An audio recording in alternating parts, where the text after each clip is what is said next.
we're going to do for the episode on Wednesday night for our audience, and for you, in fact, is a real treat, which is we're going back to the first time Jörn was ever with this podcast, which was back late 2020. We invited Jörn to come on. Actually, that was not the first time. The first time you were ever on the podcast was reviewing ILC 2020 with Vlad Ravsiu after the episode, and that was fun. But the first time we ever had Jörn on as a featured guest was about 3.5 months after that. In the fall of 2020, he had published a paper on why clinical trials fail, and great paper. It was the first episode we ever did that was neither a news story nor a conference that really broke through in terms of downloads and audience listening. It's still in our top, I think, 10 list of all non-specific episodes to date in terms of downloads and audience response. So I want to talk a little bit about the paper and how you came to write it and what's happened with it and with the topic since then. And then I want to warn the audience, when you listen to this, it's really going to sound old-fashioned. It's got the original music and the original sing-songy kind of voiceover, and it's very different than what we started doing at the beginning of season 2. But Jörn, let's go back to the motivation to do the paper. Right? What was it that you were looking at that made that a topic that you wanted to cover, and how did you decide to handle it the way you did? Yeah, well, thanks, Roger. And I look back with some joy. The paper was developed with a good colleague of mine, Joe Strand, who's actually an editor-in-chief of the UEG Journal from the Netherlands and Radboud University Medical Center in Nijmegen. And he approached me and said, "Hey, Jörn, I'm overseeing hepatology, but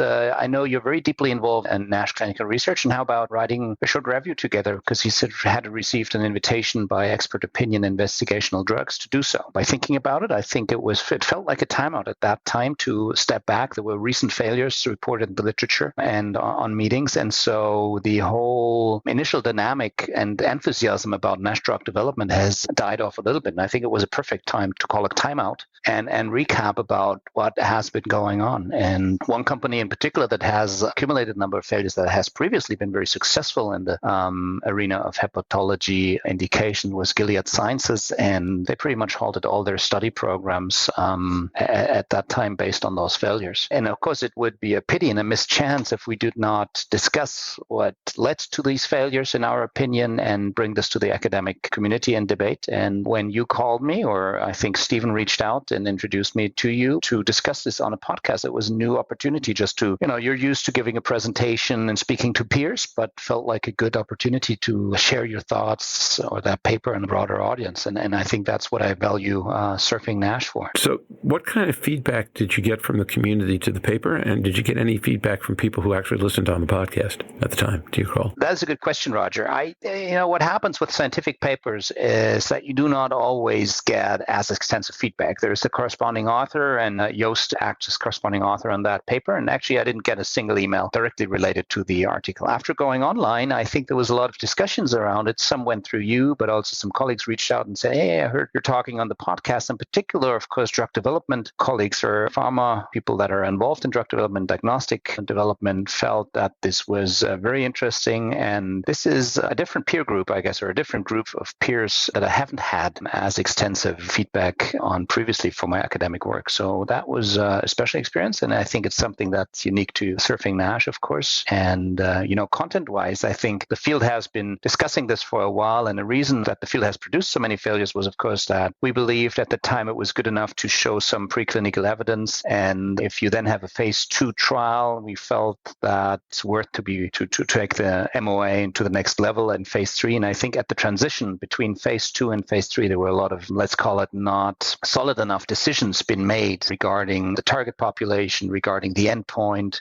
regarding dosing and combination partners. And I think that for a lot of the studies that we discussed in that article was the main reason that the findings from the phase 2, which were successful, were not recapitulated in phase 3. And that's, of course, a big financial strain for the company, but also for the patients and the field, because there was a time where we felt this is a difficult indication to develop drugs in. I think this has changed a little bit since then in the last 2 years, and we've discussed a lot of the successfully run drug programs on this podcast too, but they've taken a different route compared to the trials we discussed back then in that review. Yeah, I went back and listened to the episode preparing to do this, in addition to being surprised at how much better our sound quality and the pacing of the podcast is, and that's just a technical issue. It struck me that there was a real contribution in that paper in terms of thinking about what the value of phase 2 trials was. That we had experiences before that where phase 2 trials showed marginal results or totally flawed results, but even marginal results and now I'm thinking really about Oka and Ella, where the trial did not hit the original endpoint. They ran reanalysis. Based on reanalysis, there was hope to go forward, and they went forward based on hope. And I thought one of the real contributions of that paper was to suggest that people might want to think about what you can learn from a phase 2 trial very differently. I believe we've actually seen that in the conversations we have and in the ways people are doing development now. And so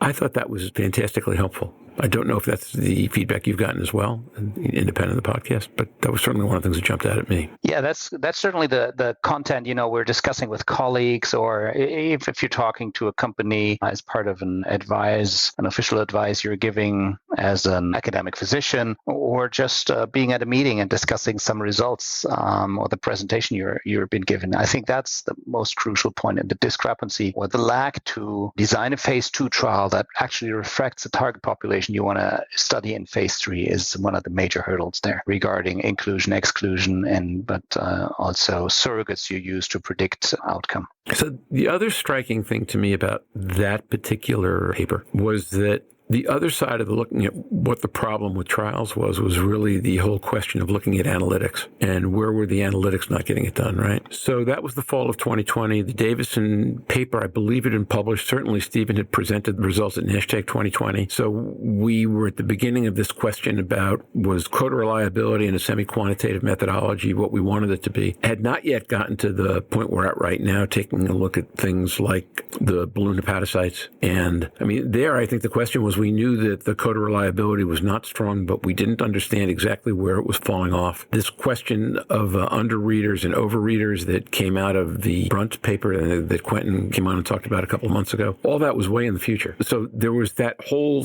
when you listen to this episode again, that whole side of the conversation about how can we do a better job of understanding how to rate more reliably what we've got wasn't there. But the side about let's learn from our failures instead of trying to force our way past them, I thought was really, really helpful and a big thing. Yeah, well, thank you. And I just went back to our experts' opinion article highlights, and actually one of the bullet points we presented is that the histological evaluation of liver NASH biopsy lacks reliability we'd like to see for registrational trials, and I think, as you said, the inter-observer variability and the disagreement with regards to balloon cells just feeds right into that alley, I guess. But we also addressed the lack of validated biomarkers, and that's the second big thing that we've tried to discuss here at the podcast, and I think through the work that Mazen, Nureddin, Naim Al-Khoury, Rode Lumba, and also Lina Allen have been doing around imaging biomarkers, MR. The field has just evolved, and we are clearly, it feels like, taking big steps forward.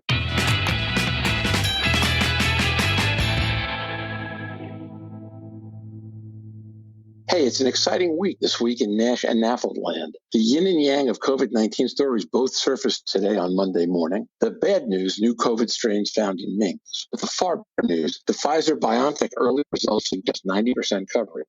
Dow futures went 1,750 points immediately. I think they're still up about 800 now. Pfizer stock went through the roof. Airline stock went through the roof. All kinds of stocks went through the roof, except maybe for Zoom, because people are hopeful that we'll get back to our more traditional way of life sooner than feared. The fear being 2022, 2023, whatever. So that's just today. On Friday, the digital liver meeting of AASLD, known as TLMDX if you're a hardcore acronym fan, or just the AASLD meeting, will start. We're not covering the event until Saturday, but on Saturday we'll have with us as a guest Manal Abdulmalik, who was with us last week. Sunday, Stephen will be out celebrating his wife's birthday, but we'll have Naim Al-Khoury and Mazen Nureddin with us instead. And then on Monday, Stephen will be back and Mary Ranella will be joining us. Tuesday, we'll be taping our normal episode, which will come out on Thursday morning, with Jörn Schattenberg, who's with us today, and Vlad Ratsiu back with us to reprise their wrap-up roles from the EASL meeting, this time on a meeting from our side of the ocean, not theirs. Big week, lots of episodes, lots of excitement for us. Finally, as I mentioned, we have Jörn Schattenberg back with us today to discuss his recent article from Expert Opinion on Investigational Drugs, dissecting 10 failed NASH programs. I cannot wait to hear what Jörn has to say, and I expect Stephen will have something to say about this, and we will all have questions. Jörn, welcome back. Excited to have you here. Thanks for having me back, Roger. Anyways, it's 9 o'clock at night, but it's an exciting time to be discussing these failed NASH drugs. So I'm looking forward to that. And, on a second note, you mentioned BioNTech in your introduction. I think that's just down the road here. So you might or might not be aware they're actually based in Mainz. Oh, are they? No, I was not aware they were based in Mainz. Was a client of mine for a long time in the marketing research firm, so you tend to take a very Pfizer-centric view of the world, particularly if you're near New York. Now, that's very exciting. Actually, they developed the vaccine, right? Very exciting stuff. And then we have Donna back with us this week after having moved her office last week. Have you recovered yet, Donna? I have not. Confession is good for the soul. How will you know when you have recovered? I will let you know. Okay. We will wait breathlessly because we're going to be with you Saturday, Sunday, Monday, Tuesday. So I expect you'll have plenty of days to give us literally a day by day on how things are moving on. So excited for you. So with all that, I could tease Louise about the idea that Tottenham is above Liverpool in the football tables for the first time in years and years, but not because I've got all week to do that. So why don't we just get started? Personal or professional highlight, whatever people want to go with, or regaling us with scary stories from moves. If anybody is in that frame of mind, brave one, go first. Who's got? My faith in democracy has been rewarded. Yeah, I think that so far it looks so good. One day at a time. My faith in my fellow attorneys has been rewarded. Yeah, your fellow attorneys are doing pretty well so far. I think that would be an accurate statement. Okay. That sounds like a reasonable best. Who would like to go next? Oh, I'll go next and jump in. And actually, my highlight is the fact that we got a point from Man City in the context that normally we lose when we go there. So I'll take a point because that's one down out of the two fixtures, and Tottenham have still got to play them. Yes, we do. I will remind you that on the day that we put 6-1 up on Man U, y'all were going down 7-2 to Villa. So it's going to be a long season. It should be fun. Next. Well, I guess I'll go. So these are mainly personal, not professional, but my daughter's 18th birthday was this weekend, and I survived 22 high school seniors spending the night, and I'm here on Monday morning to tell about it. So they had a blast. Nobody got hurt. As far as I know, alcohol was not involved, at least I wasn't aware of it, and so it went well. And on a personal note, I'm from Texas, so we're a red state for sure. But professionally, I get along with all of my colleagues, whether they're from blue states or red states. So that's there are no blue states and red states, Stephen. They're just the United States of America. Oh boy, yes. That's what the president-elect said Saturday night. You're absolutely right. And remember that Texas was once its own union. So Texas has been many things. I do have one comment, and this predates Texas, going back to the American Revolution or the War of 1812, I forget which, when one of the admirals described fighting the British by saying, what was the line about the whites of their eyes? Don't shoot till you see the whites of their eyes. I'm looking at you this morning and the bags under your eyes, and I'm thinking you might have survived at really close range. That must have been a heck of a weekend. Yeah, it was. But I will say this, and for those of you who have been to San Antonio, you know, the one thing we're known for in San Antonio is the Alamo. The Alamo holds a lot of special memories for Texans. But I actually had a young kid tell me the other day, he's visiting the Alamo. It's a little bitty thing in the center of downtown San Antonio. He goes, I get the reason for the Alamo, but I don't know why they had to build it in the center of a city.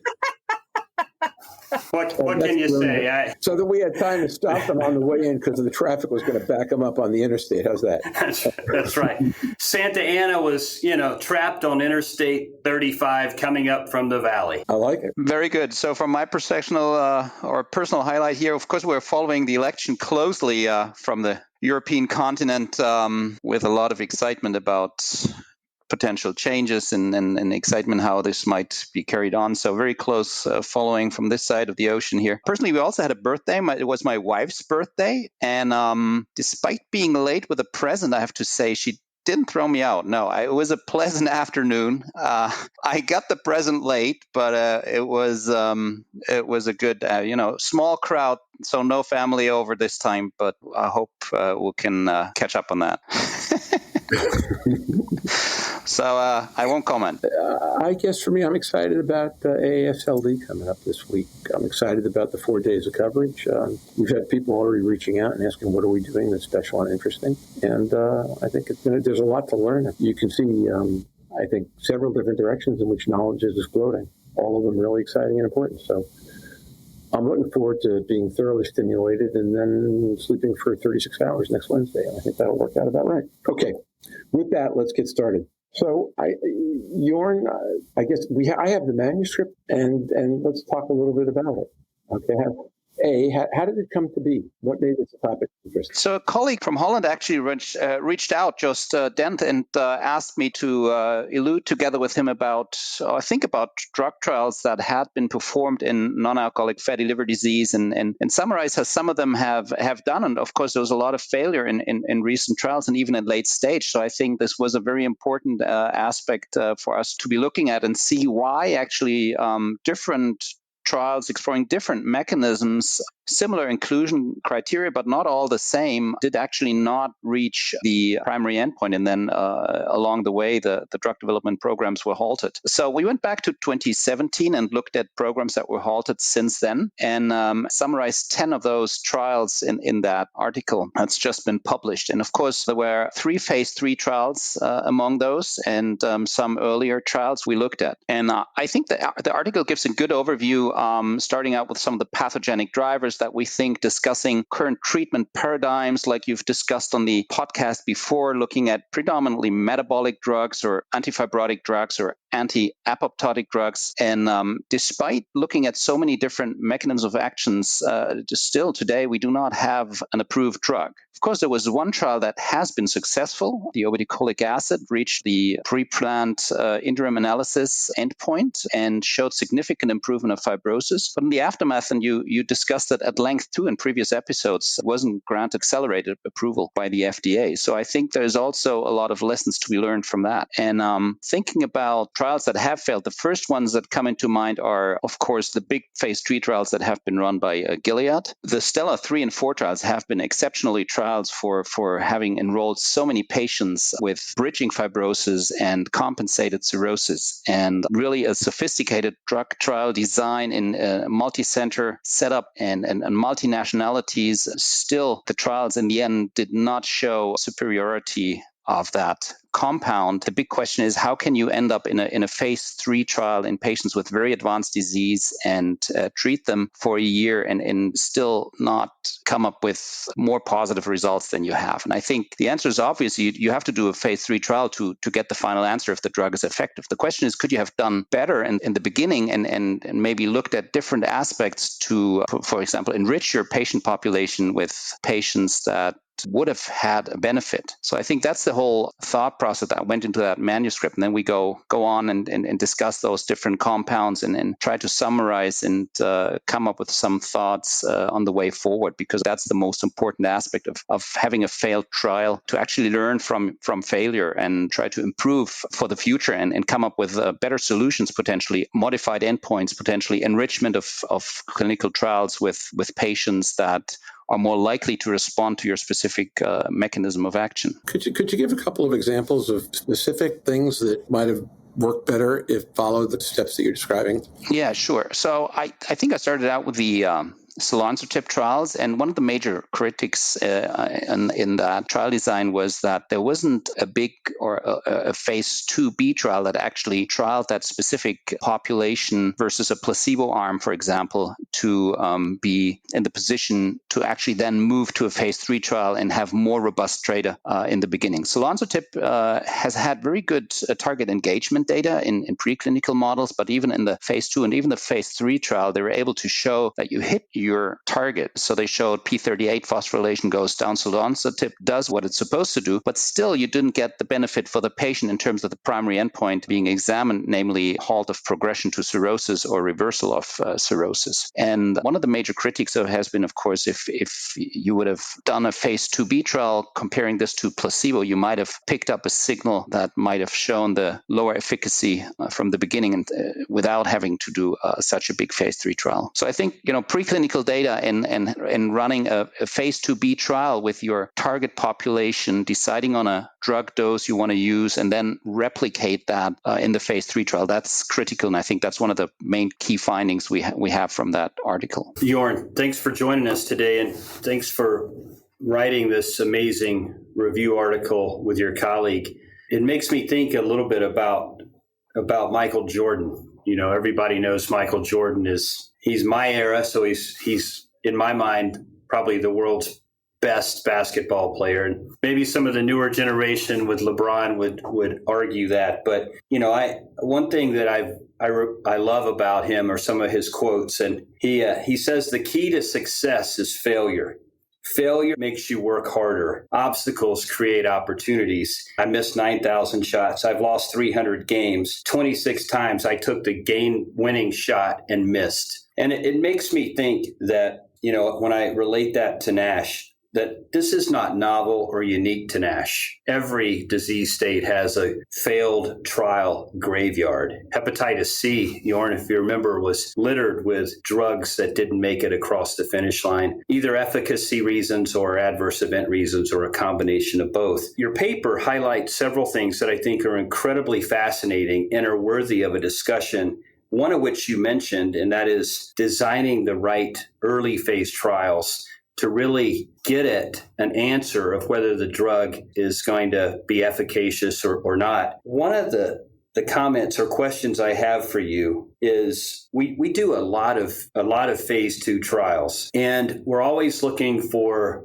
opportunities to shave some time off development. And usually that comes in the form of a phase 2A/2B or a 1B, 2A. And some of the time we underpower these studies. Other times we don't necessarily have a marker of target engagement. And I think, a couple of the phase 3s that have been done, we really didn't have a way to know for sure that we were hitting the target we wanted to hit and that we were sustaining the target by binding to it for a long enough period of time to get the result that we wanted. Can you talk a little bit about powering these phase 2s? I think one of the challenges we have is we want to get effective drugs to the market. We want to get them there as quick as we can. And ultimately, sponsors want to do that without spending billions and billions of dollars along the way. So, it costs money to enroll large phase 2s, but I think what we've seen repeatedly is that these guys are often underpowered and it doesn't really come to light till we move into phase 3. So maybe some initial thoughts on markers of target engagement and underpowering these studies. Totally agree, Stephen, and thanks for summarizing this and highlighting this.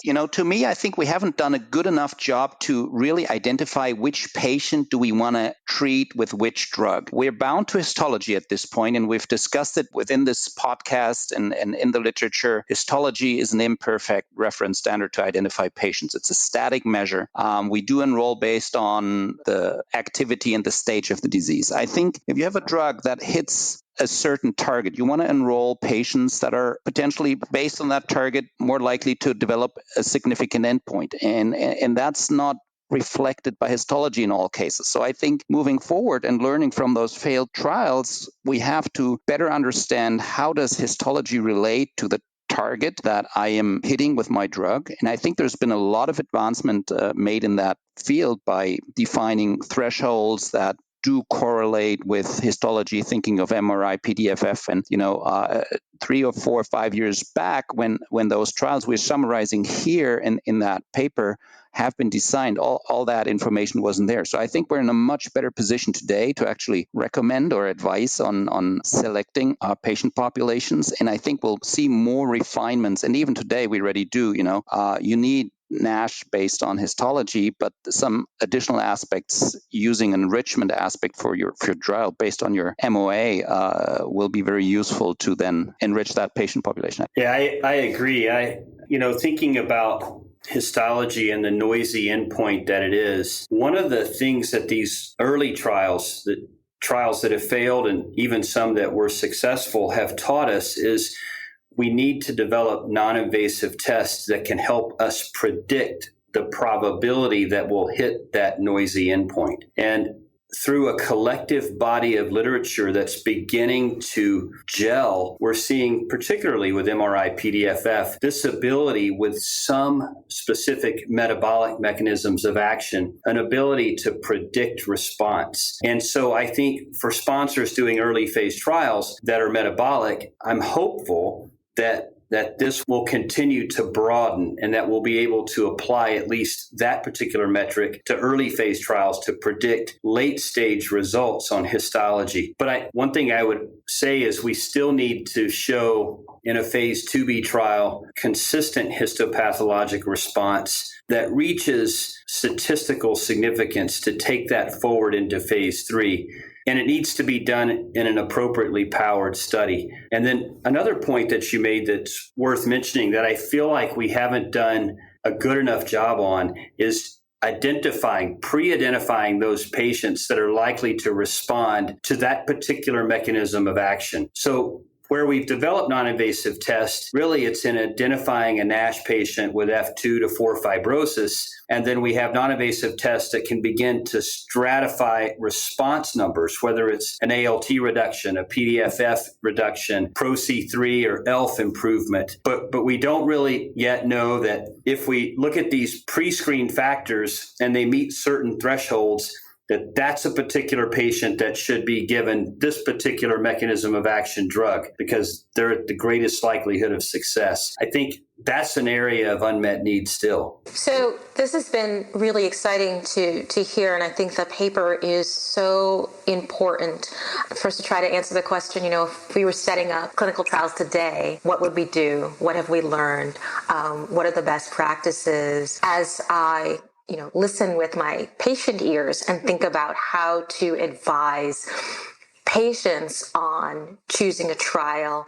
I'm listening very, very thoughtfully and trying to find the clarity that we can communicate. As you all know, I've been in the process of moving my office for the past week or so. And the upside of that, of which hopefully eventually there'll be several, but the immediate upside of that is that I've sort of quickly gone through innumerable boxes the past decade of my life in healthcare, from early days participating in NIH, learning health systems collaboratories and other initiatives, thinking about how to create a culture of clinical trial participation, fast forwarding to working with PCORNet and thinking more about how we can create an infrastructure for ongoing data analysis and clinical trial data.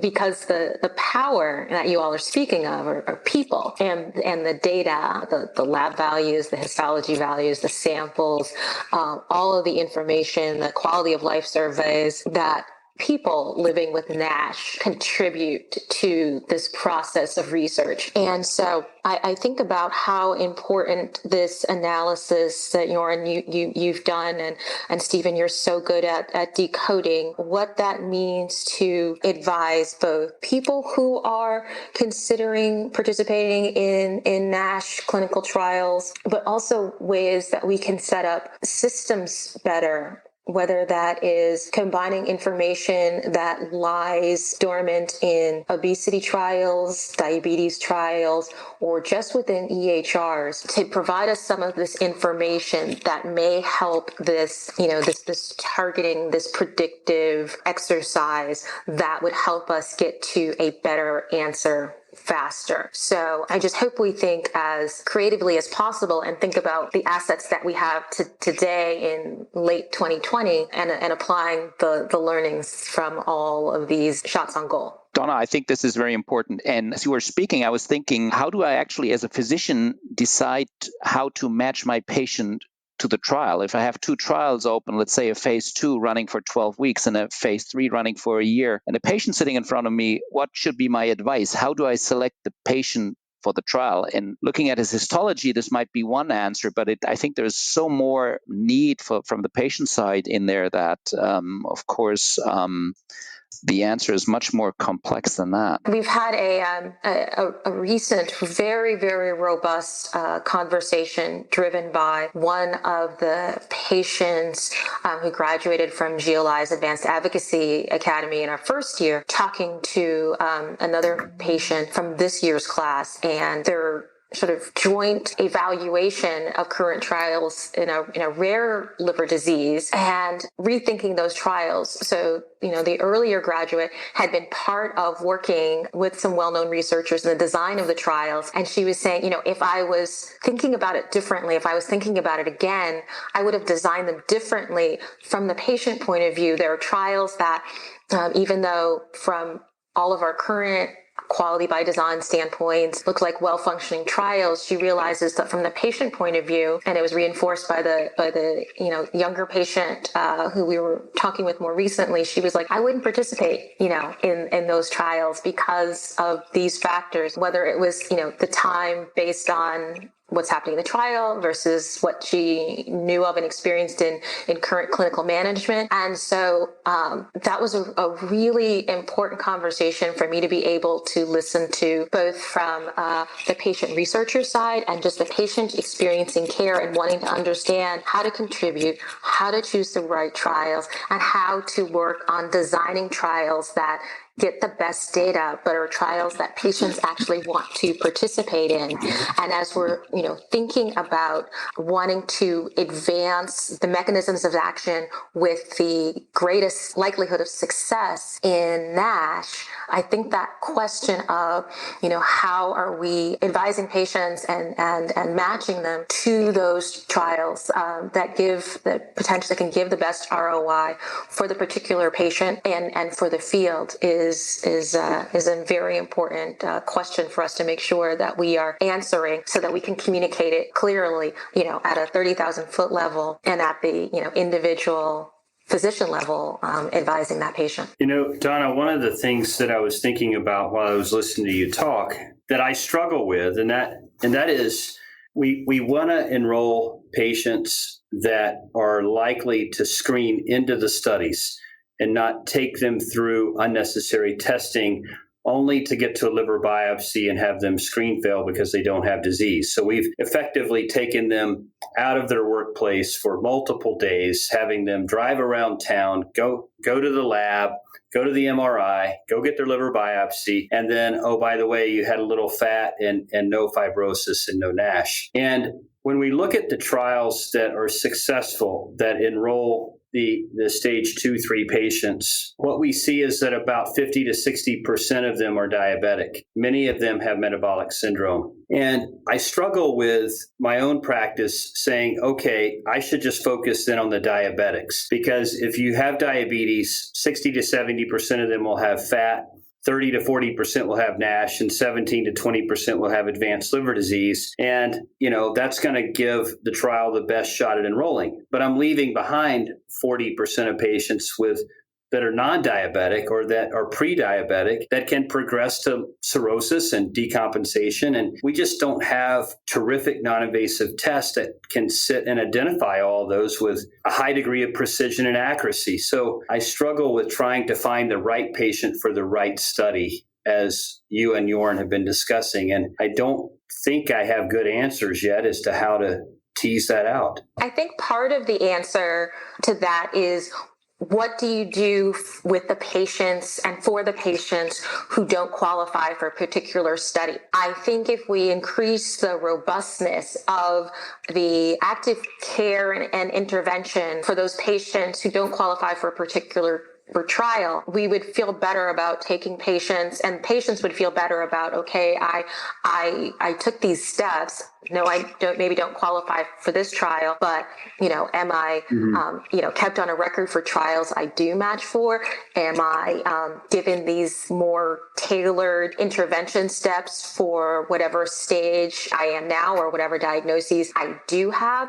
If I could say that we looked for this, this other 40% of patients, but, wow, they're now linked to care. They're now getting screened, every 6 months or as appropriate for this. There are patients that were not on statins that are on statins now. There are patients who community weight loss, programs, or there are patients that were steered appropriately to bariatric surgery. And so I think if we increase the robustness and the customization of care for patients who don't qualify for screening for a particular trial, we can feel better about asking them to take the steps necessary to pre-qualify for a trial. Yeah, I think the the flip side to my comment that you just highlighted is also true, that we are extending the continuum of care through to a diagnosis. And then that's power, right? Now we can prognosticate based on an appropriate diagnosis and channel them into either an appropriate follow-up mechanism, or along the way, have that conversation at the expert hepatology level of the right lifestyle modification that should be undertaken, and whether or not they need to come back for follow-up, and make sure we provide that for them. I think that's important. Jörn, can I ask a question? Another question about your paper? Sure. I just wanted to get this in before I've got to head out. It has to do with the placebo response, but I noticed that you discussed that in the paper, and I would wonder if you could just take a few minutes and elucidate a little on your findings from how you see the placebo response affecting NASH trials and those particularly that did not make it. Yeah, good point, Stephen. I think this is a major part of the paper, and we have that in the end. And I think the placebo response that we highlight here is somewhere between 10 to 14%. We've seen higher in the more recent trials that failed, and there's a number of aspects that go into the placebo response. I think one very crucial point is how do you select that endpoint? And the tougher you select the endpoint, the less placebo response you get. So by choosing an endpoint that's very fluctuating on liver biopsy, you'll have a high placebo response rate. But if you do look at really a tough nut to crack, namely improvement of NASH and improvement of fibrosis, as we've seen some data emerge, all of a sudden you have a placebo response of 0%. And then, of course, your margin with the drug is not tremendously high, but for sure you can adapt certain aspects of those failed trials and see, if you just look at ballooning or inflammation, you get more of a change. And so the resolution of NASH being a particular tricky one here, you have higher placebo response, especially if you enroll patients at an earlier activity scale. So I think this is one of the major findings on the failed drugs is it depends very much on who you enroll, what activity, what stage, and then how you define your primary endpoint. So you cannot talk about placebo response across all trials because they have to enroll different patients and so on. But I think the second thing is, of course, we do something with the patient. We offer them a continuum of care, we counsel, we do a lot of stuff that goes beyond standard of care in patients that do not enter trials. And of course, there is an effect of that in the active management, even in the absence of a drug response. So I wanted to get this in before, Stephen, you left, because I'd be interested in your feedback also. I'm listening to all this through a commercial and investment window. And what I'm hearing is some stuff that's really interesting and a couple of things that might be slightly contradictory. Okay.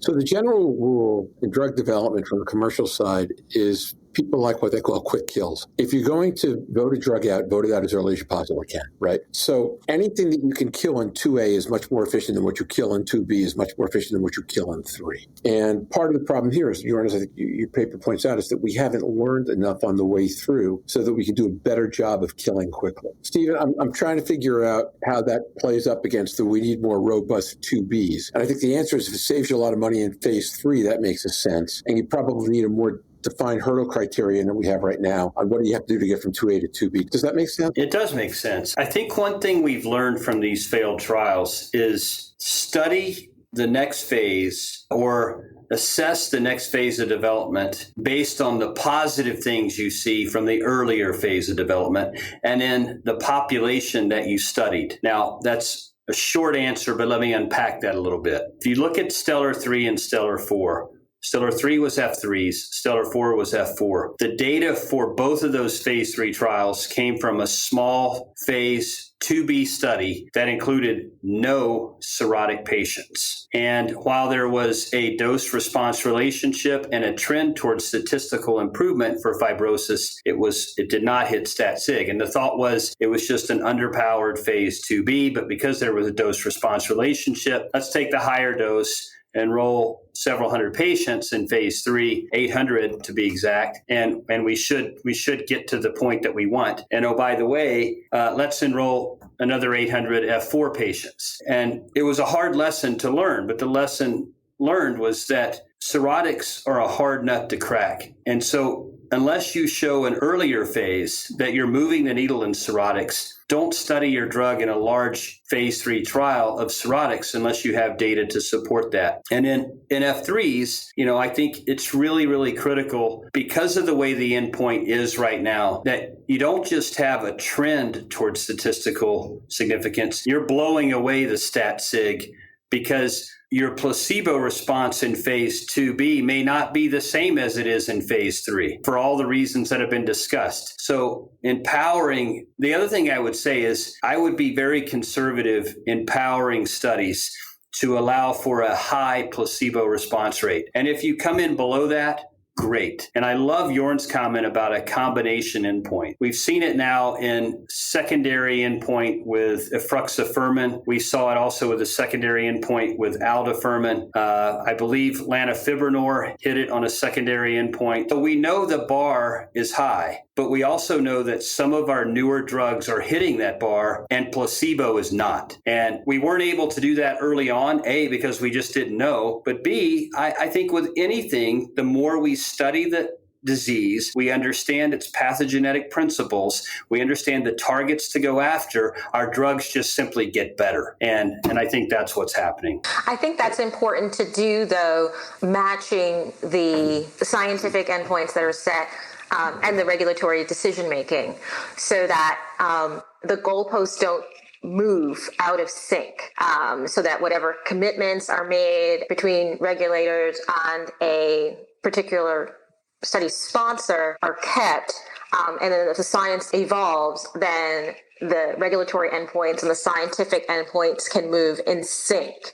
I think, at least from my perception, there has been a problem created when those have been out of sync. It's caused quite a bit of consternation. So I absolutely agree that it's exciting to see in any disease state over time the thresholds for performance getting higher, but we need to make sure that the regulatory communications and requirements stay in sync with that evolution. Can I just comment in the context that we're trying to fit a very heterogeneous population into very defined criteria. We have very defined criteria on ethnicity, and yet this is a disease that has so many different ethnic profiles that to fit them into white, black, and Hispanic means that why would people participate in clinical studies when you don't, or we don't as a set, allow their demographic? If we look at the Middle Eastern population, fatty liver disease is a massive problem, 32%, yet we do not allow for that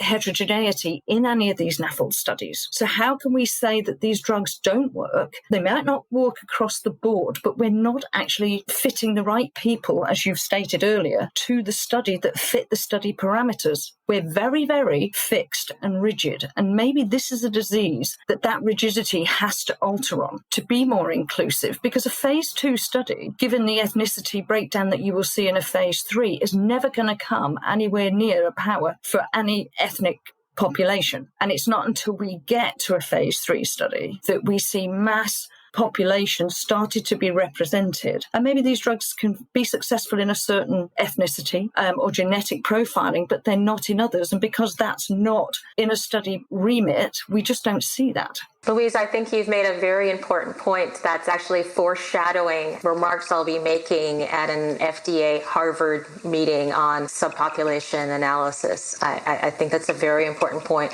with many diseases, particularly with NASH, which is already so heterogeneous in and of itself, even in a defined population. And to your point, we may have already seen the first evidence of that from obeticholic acid studied in Japan. Didn't work there. It did work in the U.S. and in Europe, and where it was studied in phase 3. And you could argue there's some complexities in the study design and some reasons why that happened. But maybe it's because of exactly the point that Louise made here today. I agree.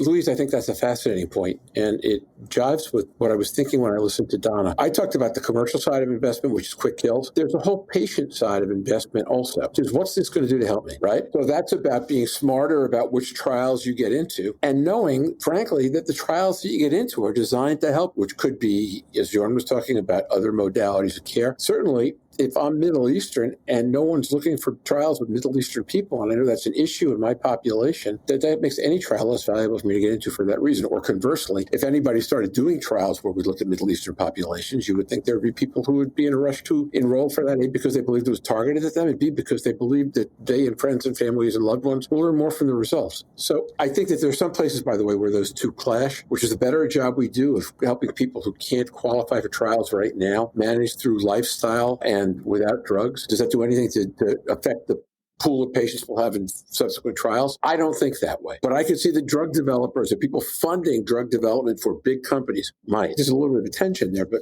I think it's a great, and I think it's a fascinating topic. And Donna, I can't even describe the look on your face, so go ahead. Well, there's no tension for me. I've started this, from intensive care at end-stage liver disease, and have been consistently working my way backwards to keeping people healthier. So there's no tension for me as the head of an advocacy organization trying to drive myself out of business so that there is no more liver disease, so people are prevented. So as much as I want to see successful treatments, it's even better if people don't need them. And I completely agree with you. Now, run around to the other side of the table and be the person who's looking at investors and talking about the failures of the trials they funded so far, and you learn that they're helping patients be better placebo responders. So I sit on the board of a hospital, where traditionally it has been driven by, inpatient revenues.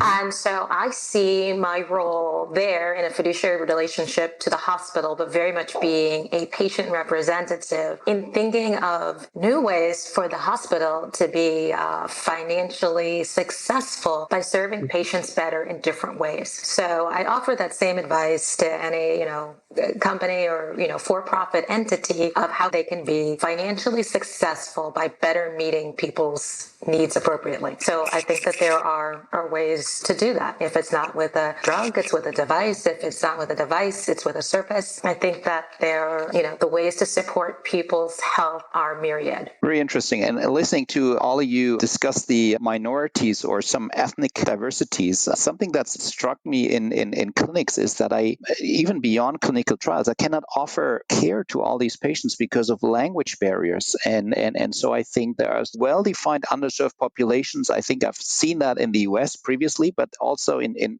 rich countries, Germany, we're seeing more and more patients that even are not able to understand all my recommendations. They've moved from a different background to Germany and settled there from the Middle East now. And it's increasingly difficult to provide good care to them. Those people are not even capable of being enrolled in a clinical trial because there's no patient-informed consent sheet in their native language, and we can communicate and agree on informed consent, for example. So I think there's a lot of complexity. I see a lot of liver disease in those populations. So, Jörn, in how many languages do you have informed consent sheets? So typically there's German. Yeah. Louise, in how many languages do you have informed consent sheets in the UK? I think it depends on the trial that we're doing. When we were looking at some of the hepatitis studies, we would have them done in Urdu and Arabic and French, as well as English, because a large percentage of the population that we treated for hepatitis C were genotype 3 and either direct immigrants or firstborn from Pakistan and India. So it was quite important to cover those languages. Okay, and NASH NAFL? So we've put our NASH information, our education materials out in 14 languages so far, and have been working with different folks to provide additional language to simplify informed consent. Because even if you know English and medicine and law, informed consent is often not very useful. So let's get it usefully in English first, is always my goal. And then let me translate something useful into multiple languages. And, in another one of my boxes from the unpacking of the endless office here was the 64-page introduction proposal for the multicultural clinical trial recruitment division that I had built that, people who spoke 7 different languages within this very small company at the time were so happy to contribute to on their off hours. It wasn't even their job to help, but they didn't report it to me. But they were so excited about the opportunity to provide additional linguistic and cultural support for participation in clinical trials, that they just donated their time and their evening hours to do so. And and that was so long ago, I have to admit, and the need is the same or greater today. So we want to, fast forward to my end comments, it would be about meeting that need for patients in NASH and clinical research in general. Let's take a stutter step on the way to fast forwarding to that comment, which is your work on this particular issue. Multicultural informed consent is only U.S. based, or how many other countries how many other countries are you working on that issue? There are several global trials that I've been advising. Mm-hmm.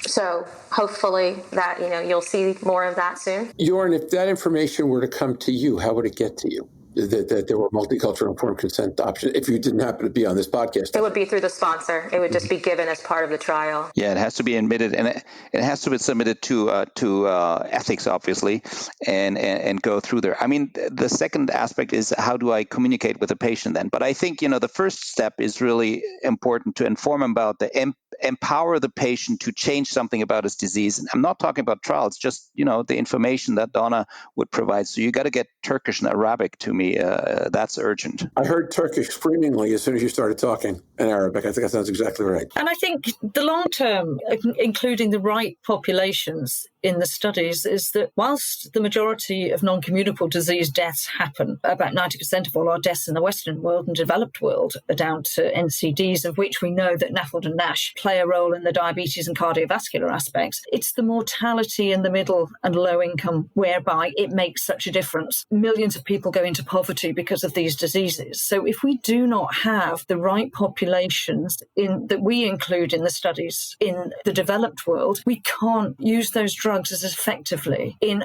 regions of the world where it will make such a difference. I don't know of any clinical studies that are using indigenous populations of Australia in NAFLD and NASH drugs. And I'm sure some of the Australian teams may come back on that, which I'd love. But I think they're very unique populations with significant health issues. They die 10 years younger than a non-Indigenous Australian. So unless we really broaden our horizons in the inclusion criteria of ethnicity in studies, we don't know exactly what drugs are going to target which populations, because we exclude them by default. So it's not, the drug may not fail in some populations, as Stephen was saying about obeticholic acid. So we really now have to change our framework. And we're very good at clinical work of being very, very particular about a clinical pathway and the science. But we've got to adapt trials now to just beyond a few criteria for inclusion that don't actually replicate or allow the science to tell us what we really want out of that science. So, Louise, here's one of the things. I'm doing all this on an economic check today. Don't ask me why I'm in commercial mode today, but I am. The challenge to what you're talking about is that if I've got to look at 6 different multi-ethnic groups to understand how well a drug works with each of them, I'm now at 3, 4, 5x what the sample would be if I thought the world only had 2 groups in it. And patients are expensive, and partial successes are partial failures, depending upon whether you're the regulatory people in the company, the legal people in the company, the marketing and finance people in the company. So that's a little dicier. The flip side is that if we can think about that in 2A, even more than 2B and 2A, and rely on some non-parametric probability statistics, you don't need very large samples to figure out whether a result you get is a consistent or an inconsistent result, and therefore how confident you can be that if you grow the population, you're going to see something with a higher likelihood of success or a lower likelihood of success. We would just have to think about the statistics differently. Look, Stephen gave the example of Stellar 3 and Stellar 4. We believe that if a trial is underpowered, if we had a larger sample, we show the same result. Well, the working definition of underpowered is greater variability, right? So if we don't find ways to manage the variability, increasing a sample size might not solve the problem. Here, the key becomes, can we start to think probabilistically about what a small sample might mean so that we can do a slightly better job of figuring out whether it's worth investing in an Arabic population in Germany as a subset of clinical trial there. The stats are there to do it. They're not biostats. They tend to be other kinds of probability stats, but they're there.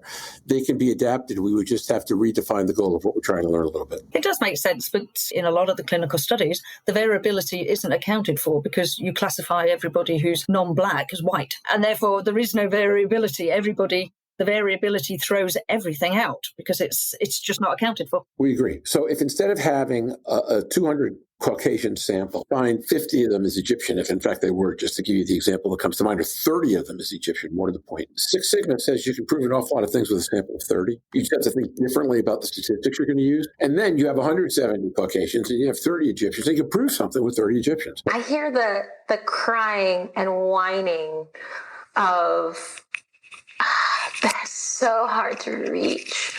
We don't know how. They won't show up. Oh my God, we'll have to translate things into another language. Can't we just do a trial and just all the old white people who show up and make our jobs easy? And then maybe in a few years we'll enroll a consultant or find a group and reach out to those other people. That's what I hear when you say that. Yeah, I agree. And I want all of that kept in the recording. I'm right there with you. We all have video. What you hear in Donna's voice is amplified about 14 times, plus minus 0.7, if you can see her face. Her face was way further out than her voice was, and her voice was way out there. I loved that. Thank you. You made my day. But no, it's so true, because we can do so much more with weight loss in the developed world, and we just need those drugs to be able to be proven in the future, because it can help the whole globe. But she's so funny. That's your Oscar. Thank you. So at least my sense of humor is intact from the move, if not my energy and some of the other things. Even knowing that you got to jump in about 3 minutes, you want to answer the final question? Something you've heard that surprised you or made you think differently about this issue? Well, He's not surprised. He knows too much. No, not at all. I first of all, I'm surprised that it took us this long to write an article like this. So kudos to Jörn for taking us through lessons learned the hard way. Because as Michael Jordan said, the key to success is failure. And there's a lot that we can learn from failed trials, as painful as it is. And then I really like the perspective that Louise just made. To me, I'm just thinking about studies. We don't enroll Middle Eastern patients in phase 2B and phase 3 trials. And that's, if you do, their demographic is white. When we've ever recruited, particularly for the hepatitis C genotype 4 studies, all Egyptian had to be listed as white. That is so wrong. Stephen, I think that's even the more telling point, right? Which is you might be enrolling and we're just not capturing in a way that you know it. Yeah, we're not, when I've done my prevalence studies in San Antonio, we look at race and we look at ethnicity, but I don't break it down that way either. So Zobario Nasi's published his really nice meta-analyses showing that the Middle East has more fatty liver than any other population or any other region, but it's not one that's well studied. And it's not one that we include or clearly define in our phase 2 data or phase 3 data. So that's a big point to drive home, and one that I think is going to have me thinking more as we continue to develop drugs in fatty liver. So thanks, Jörn, for your comments, for your paper, and Louise for yours, and certainly everybody on the panel for their comments. I hate to have to leave early. I know that y'all are going to keep talking about some cool things. And Donna, glad that the move went well for you. Let's go to wrap up. Okay, one thing you heard today that surprised you or is going to lead you to think about things differently. Oh, Donna's voice, because she's been hanging around with that Hamilton crew way too much. Louise, what I was thinking about that specifically was after Donna is successful in putting herself out of business, she has a career in stand-up. Absolutely. Yeah. Okay, Jörn? I agree. This is great. Thanks again for inviting me and letting me start out to rumble on a little bit about that graveyard review, which I think, as Stephen highlighted again, very pragmatic. You got to miss your target before you can refine your target. And I think that's one of the most important learnings that came out of that review from me from a personal perspective. And then again, just talking to you guys and hearing Donna and her comments and thoughts about the diversity, I see that in clinic, and it's difficult to reach these patients. You gotta invest in them, but it's for sure something that has to be done to make a difference for these at an individual level. I look forward to challenging my team to send Jörn NASH materials in Turkish and Arabic, so I will take up that challenge. I think that's great. And the thing I wasn't going to say deliberately at the beginning, but I am going to say now, Jörn, is that the stereotypical view of the world on some of these issues is that commercial wants to be efficient and academia doesn't. And in this particular case, commercial development in NASH has not been particularly efficient or thoughtful about how to be more efficient. And your paper was. I thought that was really fantastic and very, very unusual. And I will now spend my time looking for other academic publications and people who can go into other challenging areas and think about it the same way. And Donna, I am booking you the next time we do a stand-up event here in New Hope. Thank you. There is already one GLI staffer who is in the cast of Saturday Night Live. So, oh, really? Great. It is a essential core criteria to be able to work here at my organization. Delighted to hear that. So thank you, Stephen and Absentia. Jörn, thanks. Great. Louise and Donna and I will be hanging out together 4 of the next 8 nights.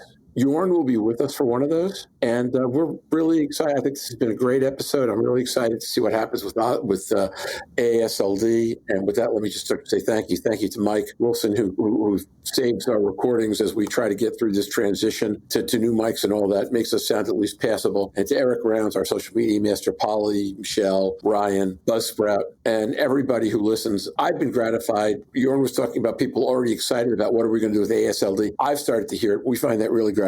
It's why we do what we do. We can help ourselves learn and help you learn with us and just make a better dialogue and a better space. With all that, we will be back. We are recording on Saturday. You're going to hear it Sunday morning. Until then, stay healthy, stay safe, surf on. See you on a whole bunch of podcasts. Bye-bye now.